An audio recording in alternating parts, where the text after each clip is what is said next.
पाकिस्तान में अप्रिशिएट किया जा रहा है इनके इस्तीफे को, वकला तंजीमें अप्रिशिएट कर रही हैं, वकला बहुत बड़ी तादाद में अप्रिशिएट कर रहे हैं, अपोजिशन पार्टियां अप्रिशिएट कर रही हैं, हुकूमती जमातें इनके ऊपर तनकीद कर रही हैं कि इन जजों को इस्तीफ़ा नहीं देना चाहिए था, बल्कि कुछ लोग कह रहे हैं अगर दे दिया तो कबूल कर लेंगे।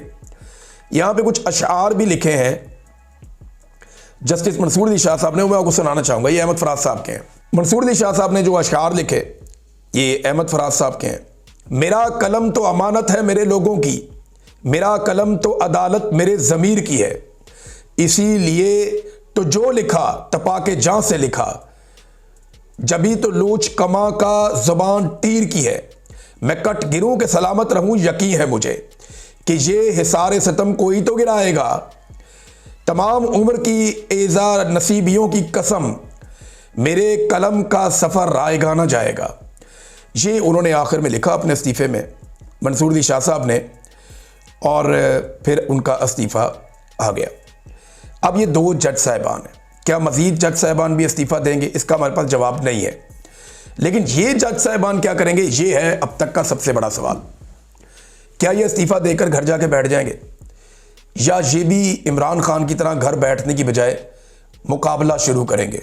इनके पास दो रास्ते थे, या तो घर ही बैठना होता तो अदालत में रहते, और अगर इनकी गैरत ने गवारा नहीं किया और उन्होंने इस्तीफ़ा दे दिया और फिर जाकर घर बैठ गए, या अपनी अदालत करते रहे, या अपना वो थोड़ा बहुत वकालत करते रहे, तो इनको कोई फ़र्क नहीं पड़ेगा। फ़र्क ये डाल सकते हैं जब ये कोई तहरीक शुरू करेंगे। और जो बातें इन्होंने लिखी हैं अपने इस्तीफ़े में, जब आप उन बातों को पढ़ते हैं तो आपको अंदाज़ा हो जाता है कि ये खामोश होकर नहीं बैठेंगे। ऐसा लगता है कि आने वाले दिनों में ये जज साहिबान कोई तहरीक शुरू कर सकते हैं, या कम से कम बार्स में जाएंगे, वकला से मुलाकातें करेंगे और एक मोमेंटम बनेगा। लेकिन क्या वो मोमेंटम बनने दिया जाएगा, इस पर हम अगले वीलॉग्स में बात करेंगे। अच्छी खबर जो है वो भी बाकी है, वो मैं आपको बाद में सुनाता हूँ। लेकिन पहले ये देख लें कि जस्टिस अमीनुद्दीन खान साहब बार बार ये कहते थे 26वीं जो आईनी तरमीम है उसका मुझे क्या फ़ायदा हुआ, तो आज उन्हें भी उनका जवाब मिल गया। 27वीं आईनी तरमीम जो है उसके अंदर जस्टिस अमीनुद्दीन खान साहब को आईनी अदालत का सरबराह मुकर्रर किया गया अब, और 3 साल की उन्हें मज़ीद नौकरी मिल गई है। रिटायरमेंट के उनके अब सिर्फ बाकी हैं 15 दिन, लेकिन उनकी रिटायरमेंट से 15 दिन पहले एक आईनी तरमीम होती है, और उस आईनी तरमीम के नतीजे में वो 3 साल मज़ीद जज रहेंगे और आईनी अदालत के सरबराह बन जाएंगे, तो सारी ताकत उनके पास आ जाएगी। तो जस्टिस अमीनुद्दीन खान साहब ने जो वफादारी निभाई सिस्टम के साथ, जैसे मिलिट्री कोर्ट्स के सिविलियन के ट्रायल को उन्होंने जायज़ करार दिया, जैसे उन्होंने मखसूस नशिस्तें पाकिस्तान तहरीक इंसाफ से छीन कर बाकी पॉलिटिकल पार्टीज़ को दी, जिसकी बुनियाद के ऊपर ये आईनी तरमीम मुमकिन हुई, तो इस तरह उन्हें कोई ना कोई तो रिवॉर्ड मिलना था। और रिवॉर्ड वो ये कि उनको 3 साल मज़ीद वो इस नौकरी पर रहेंगे और पाकिस्तान की अदलिया की सबसे ताकतवर पोस्ट के ऊपर वो इंजॉय करेंगे। अब जो दिखाई दे रहा है वो ये है नाज़रीन, यही पाकिस्तान के आर्मी चीफ के साथ हुआ। आज से 15 दिन के बाद उनका मुद्दत मुलाजमत ख़त्म हो रहा था।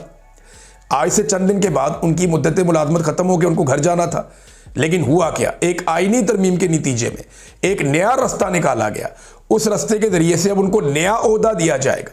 ये ओहदा लेने के बाद वो अगले 5 साल तक के लिए ना सिर्फ आर्मी चीफ रहेंगे, फील्ड मार्शल रहेंगे, बल्कि उनके पास एक इस्तिस्ना भी होगा। इस्तिस्ना की ज़रूरत क्या है, क्योंकि बहुत बुरे हालात हुए हैं गुज़िश्ता 3 साल में। पाकिस्तान के अंदर ना पिछला बड़ा वाक़या हुआ था मुशर्रफ के दौर में, कराची में कत्लेआम हुआ था जो स्टेट ने किया। उसके बाद अगला जो कत्लेआम हुआ था वो हुआ था सानिया मॉडल टाउन में, ये भी स्टेट ने किया। तो ये 10 साल में एक आधा वाक़या होता था इस तरह का। लेकिन गुज़िश्ता 3 सालों में 4 बड़े वाक़यात ऐसे हो चुके हैं। 9 मई कत्लेआम, 26 नवंबर कत्लेआम, अक्टूबर में मुरीद के कत्लेआम, फिर आज़ाद कश्मीर में कत्लेआम। ये वाक़यात ऊपर नीचे हो चुके हैं, बड़ी खौफनाक चीज़ है। तो इस्तिस्ना की बिला वजह ज़रूरत नहीं है। फील्ड मार्शल भी इस्तिस्ना ले चुके हैं। तो अब कुल मिला के कहानी ये है कि हर तरफ एक आपको अंधेरा दिखाई दे रहा है।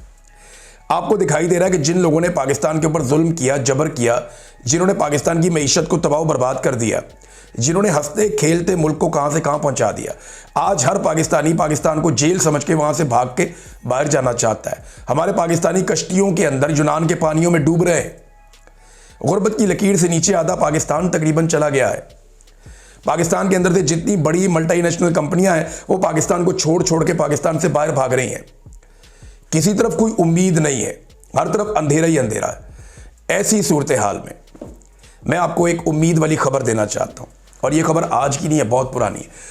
मैंने ना अपनी ज़िंदगी में एक मरतबा नहीं, कई मरतबा एक चीज़ का तजुर्बा किया कि जब हालात बहुत बुरे हो जाते हैं ना, जब आपको लगता है कि सारा कुछ ही हाथ से निकल गया, जब आपको लगता है कि अब कोई उम्मीद नहीं है, वापसी का कोई रास्ता नहीं है, अब चीज़ें ठीक नहीं हो सकती, तो तब चीज़ें अचानक ठीक हो जाती हैं, क्योंकि वहाँ से आपका रब चीज़ें अपने हाथ में लेता है। आप कोशिश करते हैं, कोशिश करना आपके ज़िम्मे, यानी रात का जो सबसे अंधेरा हिस्सा होता है ना, वो सुबह से पहले वाला होता है। ये बात आप अपने जहन में रखें। ये रात अब जितनी काली हो गई है ना, जितना अंधेरा फैल गया है, जितनी मायूसी फैल गई है, इसका मतलब है कि रात का वो पहर शुरू हो चुका है, जिसके बाद सवेरा आएगा। और एक बात आप अपने जहन में और रखिएगा। जनरल बाजवा एक दिन टेलीफोन पे बात कर रहे थे मेरे एक दोस्त से। वो मेरे दोस्त चाहें वो सुन रहे होंगे मेरा वीलॉग, अगर चाहें तो वो कंफर्म कर सकते हैं, वो खुद भी वीलॉग करते हैं। तो मैंने उनके स्पीकर फ़ोन पे जनरल बाजवा को ये कहते हुए सुना कि आप ये नहीं जानते कि फ़ौज का निज़ाम क्या है। फ़ौज के अंदर जो आदमी आर्मी चीफ बन जाता है ना, फ़ौज फिर उसको कभी भी कुछ नहीं होने देती। वो आदमी हमेशा प्रोटेक्टेड रहता है, जब तक वो मर नहीं जाता फ़ौज की जिम्मेदारी होता है, और फ़ौज उस आदमी को कभी कुछ नहीं होने देगी जो कभी भी फ़ौज का आर्मी चीफ रहा होगा। अब जो खबर मैं आपको देने लगा हूं ना, ये है बड़ी खबर। जनरल बाजवा तक तो हर आर्मी चीफ को ये लगता था कि क्योंकि वो फ़ौज का आर्मी चीफ रहा तो रिटायरमेंट के बाद फ़ौज उसकी प्रोटेक्शन करेगी और उसे कुछ नहीं होने देगी। ये कॉन्फिडेंस आसिम मुनीर साहब को क्यों नहीं है? सवाल ये पैदा होता है, वो क्यों लाइफ टाइम इस्तिस्ना लेना चाहते हैं? क्या उन्हें किसी बात का खौफ है? क्या उन्हें वो कॉन्फिडेंस नहीं है जो इससे पहले जनरल बाजवा को, उससे पहले जनरल राहील को, उससे पहले जनरल कियानी और जनरल मुशर्रफ को था कि फ़ौज मुझे कुछ नहीं होने देगी क्योंकि मैं फ़ौज का आर्मी चीफ रहा हूँ, ये फ़ौज का सिस्टम है और एक सेट पैटर्न है। आसिम मुनीर साहब को ये वाला कॉन्फिडेंस नहीं है। क्यों नहीं है? ये चीज़ें हमें शायद मुस्तकबिल में पता चलेंगी, लेकिन एक बात तो कन्फर्म है कि खौफ और डर मौजूद है, और इसी डर और खौफ के निज़ाम में से और इसी अंधेरे में से रोशनी फूटेगी, और जब वो रोशनी फूटेगी तब आपको मेरी ये बात याद आएगी, क्योंकि मैंने इंतहाई मायूसी के आलम में एकदम हालात को बदलते हुए देखा।